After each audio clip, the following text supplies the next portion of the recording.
रहे अमर रहे, कांशीराम अमर रहे। जिंदाबाद जिंदाबाद, बहुजन समाज पार्टी जिंदाबाद, जिंदाबाद जिंदाबाद, बहुजन समाज पार्टी जिंदाबाद। बीएसपी आई है, नई रोशनी लाई।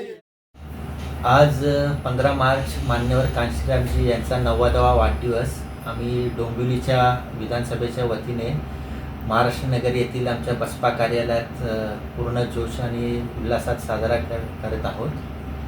मान्यवर कांशीरामजी यांचं योगदान म्हणजे सांगण्याच्या पलीकडे आहे, कारण बाबासाहेबांनंतर जर त्यांचा आंबेडकरी चळवळीचा रथ म्हणजे जो नेण्यात कांशीरामजी यांचा पुढाकार खूप मोठा होता।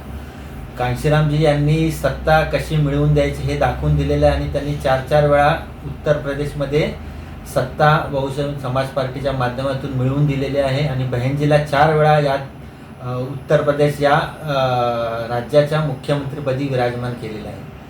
आणि कांशीराम साहेबांच्या जयंतीदिनी आम्ही एक संकल्प केलेला आहे की 2024 या रोजी भारताच्या पंतप्रधानपदी माननीय सुश्री बहन कुमारी मायावतीजी यांना आम्ही पंतप्रधानपदी विराजमान करू, हा आम्ही संकल्प सर्व बहुजन समाज पक्षातील कार्यकर्त्यांनी घेतलेला आहे आणि आम्ही त्यासाठी तन मन धनाने सक्रिय आहोत।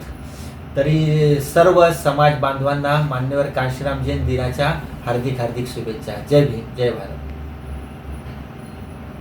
सर्व महापुरुषांना अभिवादन करून आज 15 मार्च मान्यवर कांशीराम साहेबांची 90वी जयंती आज भारतभरच नव्हे तर विदेशात सुद्धा खूप उत्साहाने साजरी होत आहे।